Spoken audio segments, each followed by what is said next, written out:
Hello friends, welcome to my channel Zoomorphilic Shreyanshi. In today's video, we are going to start with phylum Protozoa. ठीक है? Now let's start. All right. When I say proto means that primitive. Proto means primitive. ठीक है? Proto means क्या? Proto means primitive and zoans means animals. इधर लिख दे रही हूँ ना मैं नीचे. Zoans means animals. So protozoans means they are primitive animals. अब अभी तक तो मैंने आपको जो कुछ बताया था कि 11 to 12 मेजर फाइलम्स होते हैं, उसमें तो प्रोटोजोआ का नाम नहीं था. अब ये अचानक से बीच में कहाँ आ गया? आया ना क्वेश्चन माइंड में? तब तो हमने स्टार्टिंग ही पोरीफेरा से करी थी कॉर्डेट्स तक. तो जब अभी तक नाम नहीं था तो ये अचानक कैसे आ गया? ये जो प्रोटोजोअन्स हैं, अर्लियर क्लासिफिकेशन हुआ उस टाइम पर ये प्रोटोजोअन्स को एनिमल के किंगडम के अंदर ही रखा गया था एज अ सेपरेट फाइलम. ठीक है, बट धीरे धीरे एडवांसमेंट हुआ. अब प्रोटोजोअन्स में कुछ यूनिसेल्युलर ऑर्गेनिजम्स भी होते हैं, बट अगर हम एनिमल किंगडम की बात कर रहे हैं वहां तो सारे मल्टीसेल्युलर हैं, राइट.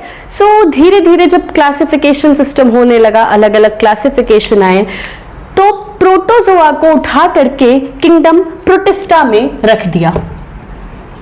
किस में रख दिया? किंगडम प्रोटिस्टा में उठा करके इसको रख दिया.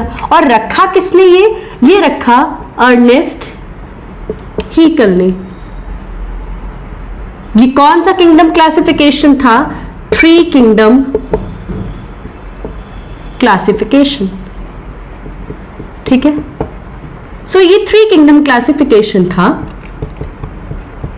और 3 किंगडम क्लासिफिकेशन में हुआ क्या कि जो प्रोटोजोआ है इनको एनिमल किंगडम से सबसाइड किया और उठा करके किंगडम प्रोटिस्टा के अंदर रख दिया गया.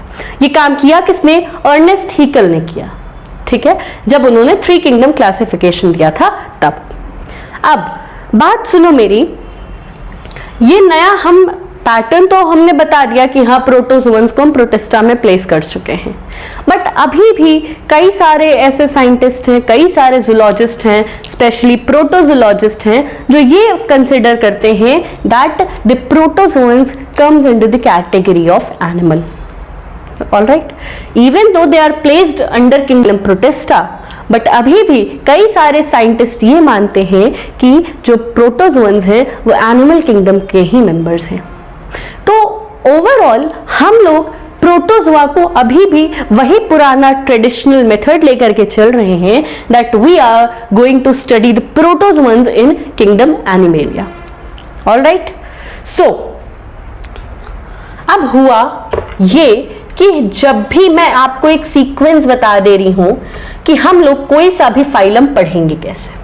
ठीक है, हम लोग सबसे पहले जो भी फाइलम हमें स्टार्ट करना होगा, we will start with the general characters of the phylum.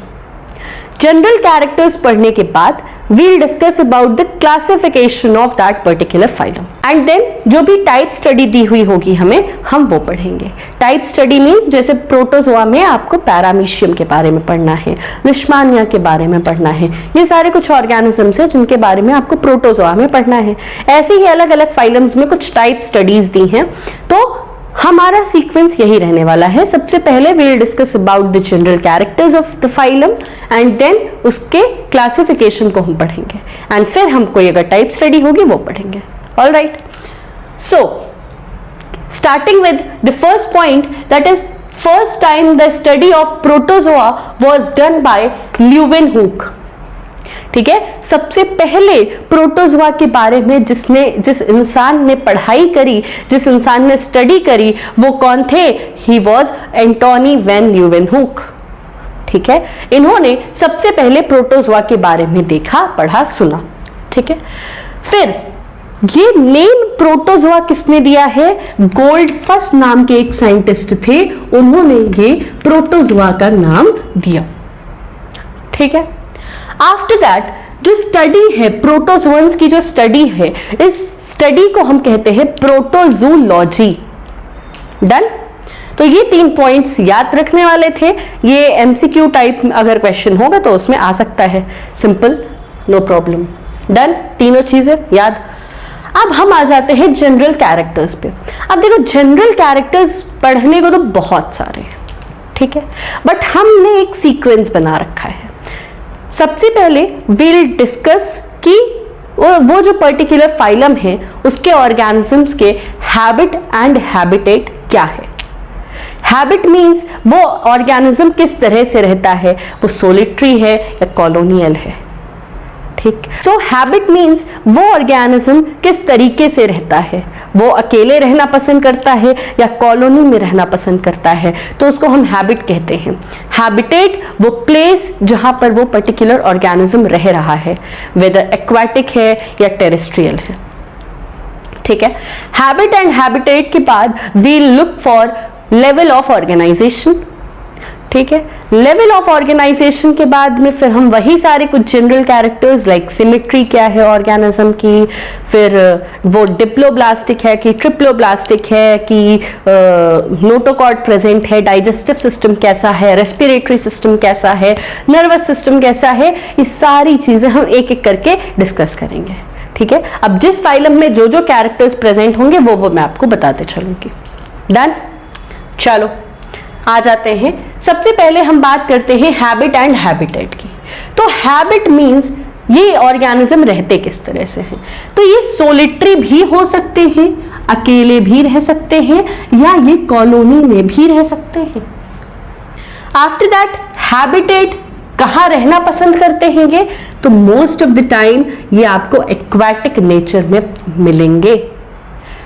Mostly ये एक्वाटिक नेचर में पाए जाते हैं और एक्वाटिक में भी ये मेरीन फॉर्म में ज्यादा पाए जाते हैं। कुछ फ्रेश वाटर प्रोटोजोन्स भी होते हैं। और तो और ये पैरासिटिक नेचर के भी होते हैं। तुम ये मत समझना कि एक सिंगल सेल का ऑर्गेनिज्म हमें क्या ही कर पाएगा। वो एक पिद्दू सी जो सेल है, वो एक पिद्दू सा जो ऑर्गेनिज्म है, वो बड़ी से बड़ी डिजीजेस लाइक मलेरिया, लाइक काला आजर, ऐसी टाइप की डिजीजेस कॉज करने के केपेबल होते हैं। तो इनको कभी भी ये मत समझना कि ये छोटे हैं, ये हमारा कुछ बाल बाका नहीं कर सकते हैं। ये बाल बाका तो बहुत अच्छे से कर सकते हैं। ठीक है। भगवान ने इनको छोटा भले बनाया है, बट इनको ऐसी ऐसी पावर दे रखी है जो हमारे पास भी नहीं है। ठीक है। एक्वाटिक होते हैं, मोस्टली मेरीन या कुछ फ्रेश वाटर भी होते हैं। Level of organisation. अब ये लेवल ऑफ ऑर्गेनाइजेशन थोड़ा सा ध्यान से सुन लेना। देखो यही एक पॉइंट था जिससे मेनली इनको हटा करके उधर रखा गया है प्रोटिस्टा में, है ना। मतलब सिर्फ यही एक पॉइंट नहीं है, ये it is not the only point जिसकी वजह से इसको उठा के प्रोटिस्टा में रखा गया है, but it is one of the point. So ये जो आपके प्रोटोजोन्स है, ये एसेल्यूलर या फिर यूनिसेल्यूलर ऑर्गेनिजम्स हैं। बट इनको अगर हम एनिमल किंगडम के अंदर पढ़ रहे हैं तो एनिमल किंगडम के तो सारे मल्टीसेल्यूलर होते हैं, है ना। तो ये एक पॉइंट था जिसकी वजह से इनको उठा के प्रोटिस्टा में रखा। बाकी बहुत सारे पॉइंट्स थे जिनकी वजह से इनको उठा करके प्रोटिस्टा में रखा गया। This was not the only point, right, but this was one of the point. ठीक है। तो होता क्या है कि हम इनको यूनिसेल्यूलर बोले या या हम इनको एसेल्यूलर बोले। अब ये दो वर्ड्स ऐसे हैं जो मोस्टली आपस में यूज किए जाते हैं, चाहे तुम एसेल्यूलर बोलो चाहे यूनिसेल्यूलर बोलो। They are used frequently together but they have different meanings. देखो यूनिसेल्यूलर का मतलब है कि एक सेल है और ये एक ऑर्गेनिज्म है। एक सेल मतलब एक ऑर्गेनिज्म है जो कि एक सिंगल सेल का बना हुआ है। अगर ऐसी चीज है तो हम उसको यूनिसेल्यूलर बोल देते हैं। ठीक है।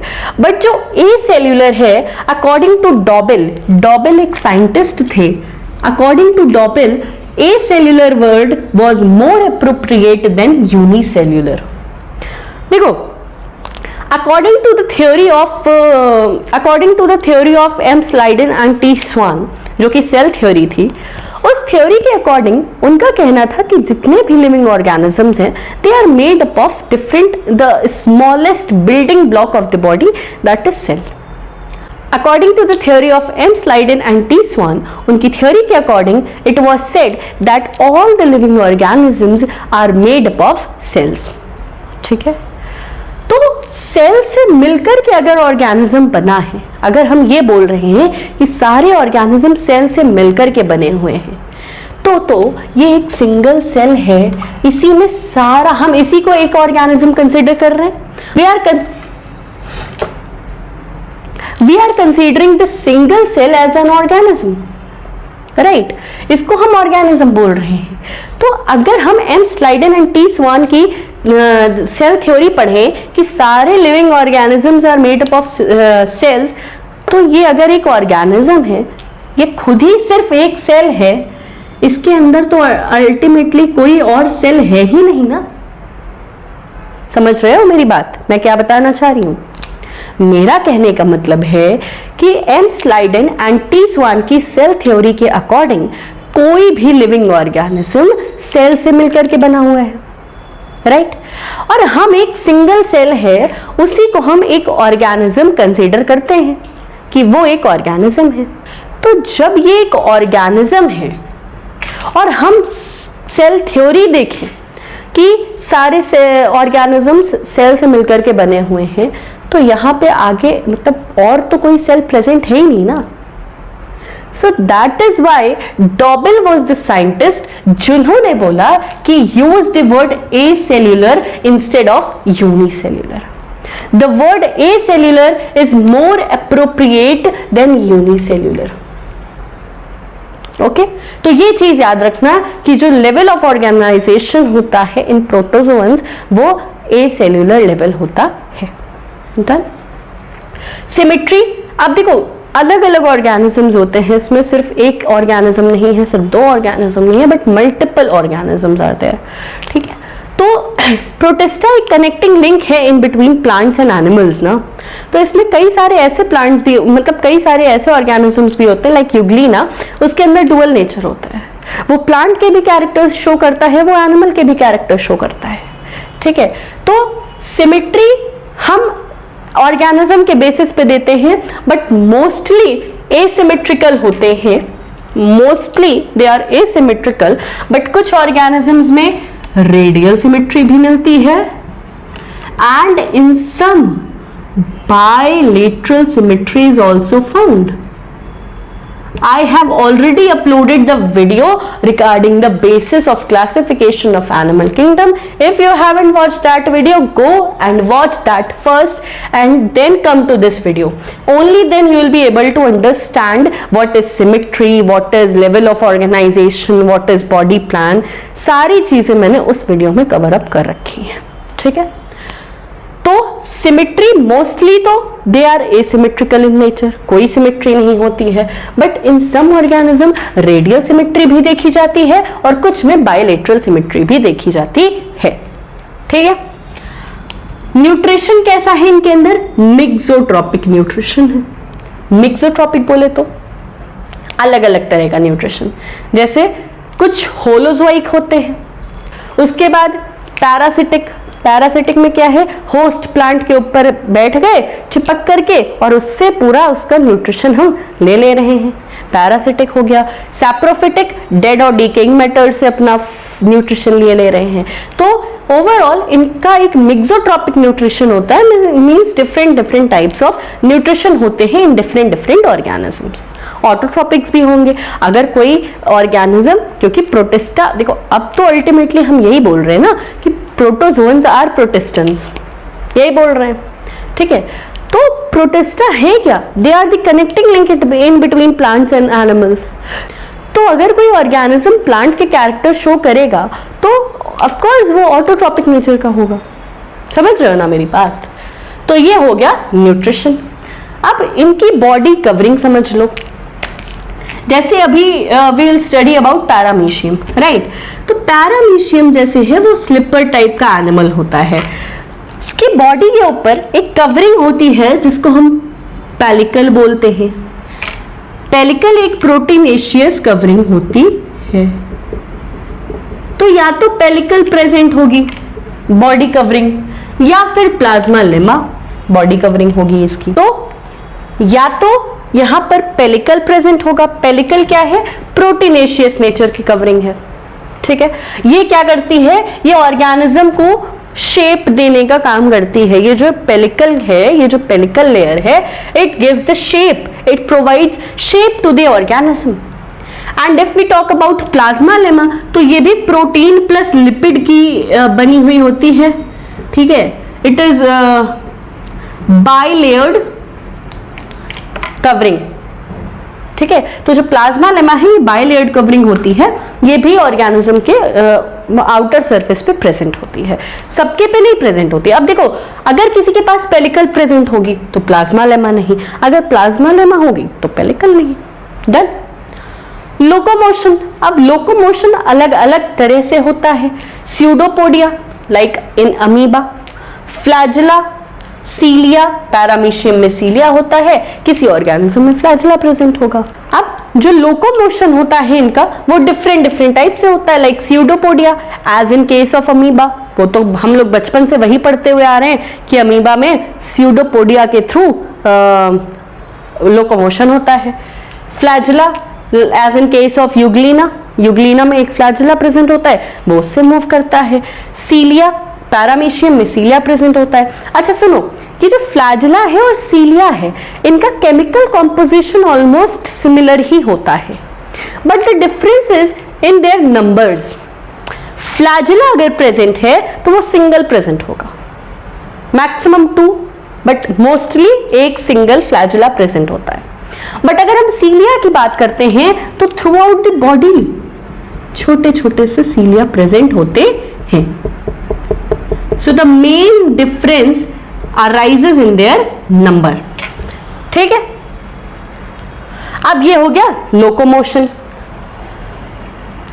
अब उसके बाद मेथड क्या है लोकोमोशन का, तो फ्लैजुलर मूवमेंट है। अगर किसी के पास फ्लैजुला है तो वो फ्लैजुला से मूव करेगा।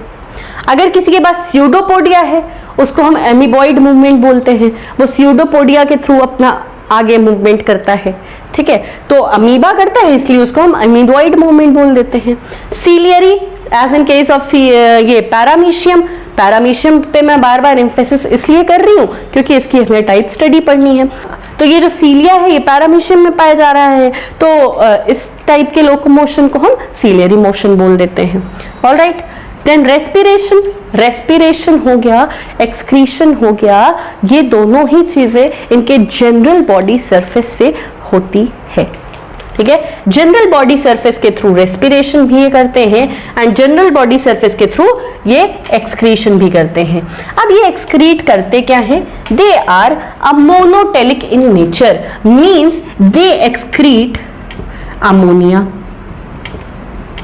अब अमोनिया तो ऐसे हार्मफुल सब्सटेंस है, but as I have already told you कि ये एक्वाटिक होते हैं, ठीक है। Since they are aquatic organisms, तो होता क्या है ना बच्चे कि अगर ये अमोनिया सिक्रीट भी कर रहे हैं, अगर ये अमोनिया एक्सक्रीट भी कर रहे हैं इन वाटर, तो वो डाइल्यूट हो जाता है, तो अमोनिया की जो टॉक्सिसिटी होती है वो कम हो जाती है, ठीक है। तो ये ज्यादा हार्म फिर नहीं करेगा। अब रिप्रोडक्शन की अगर हम बात करते हैं तो एसेक्सुअल और सेक्सुअल दोनों टाइप का रिप्रोडक्शन प्रेजेंट होता है इन प्रोटोजोआन्स, ठीक है। दोनों ही तरह का रिप्रोडक्शन देखा जाता है। तो कोई ऑर्गेनिज्म एसेक्सुअली रिप्रोड्यूस करेगा तो कोई ऑर्गेनिज्म सेक्सुअली रिप्रोड्यूस करेगा, simple. Most important, most of them are pathogenic. सोचो, एक ऐसा ऑर्गेनिज्म जिसको भगवान ने सिर्फ एक ही सेल दी है, तो पहले हम इसको यूनिसेल्युलर कंसीडर कर सकते थे, बट फिर ये हमारे साइंटिस्ट हैं डॉबल, इन्होंने बोला कि इनको तुम ए सेल्युलर कंसीडर करो। Acellular word is more appropriate than unicellular, right? तो इन्होंने ये बोला कि acellular हम इसको बोलेंगे। अब एक ऐसा ऑर्गेनिज्म जो acellular है या यूनिसेल्यूलर है, तुम्हें क्या लगता है वो कुछ नहीं, वो शांति से बैठा रहेगा? उसके अंदर कोई कैपेबिलिटीज ही नहीं है। भगवान ने बोला कि मैं तुम्हें एक सिंगल सेल का बना रहा हूं, लेकिन तुम एक सिंगल सेल से ही ये जो बड़े बड़े ऑर्गेनिजम्स हैं लाइक होमो सेपियंस, तुम उनको डिजीज कॉज कर सकते हो। सोचो, डिजीजेस लाइक आपकी ये जो डिजीज होती है, एक मलेरिया, मलेरिया एक प्रोटोजोआ से होती है। उस प्रोटोजोआ का नाम होता है प्लाज्मोडियम। कहाँ लिखूं? चलो इधर ही लिख दे रही हूं, प्लाज्मोडियम। अब ये प्लाज्मोडियम की अलग अलग 4-5 स्पीशीज होती हैं, ठीक है। प्लाज्मोडियम आपका मलेरिया कॉजेटिव एजेंट होता है। इसी तरह से एक ऑर्गेनिज्म होता है Leishmania. Leishmania is responsible for काला आजर डिजीज, ठीक है, वो अलग डिजीज है। Trypanosoma is responsible for sleeping sickness, mostly Africans में पाई जाती है। तो एक इतनू सा ऑर्गेनिज्म जो हमें दिख तक नहीं रहा है, वो हमें इतनी सीवियर सी बीमारियां कॉज कर रहा है। तो आप समझ सकते हैं कि हमें किसी को ऐसा छोटा या बड़ा डिवाइड नहीं करना चाहिए, क्योंकि जो पावर उसके पास है वो हमारे पास नहीं है ना। एक छोटा सा प्लाज्मोडियम ही होता है जो इंसान को महीने बेड पे लिटाए रहता है, उसको इतना फीवर आता है, मलेरिया है ना, चिल्स, उसमें बहुत ठंड लग के बुखार आता है ना। तो ये सारी चीजें हमें यहाँ से सीखने को मिलती हैं कि कभी हमें किसी को छोटा या बड़ा आंकना नहीं चाहिए। कब किसके पास कौन सी पावर हो, वी कांट से एनीथिंग, ठीक है। तो ये हो गई थोड़ी सी ज्ञान की बात। With this, we have completed the general characters of protozoa. In the next video, we'll be discussing about the classification of protozoa. Till then, tata bye bye, take care, namaste.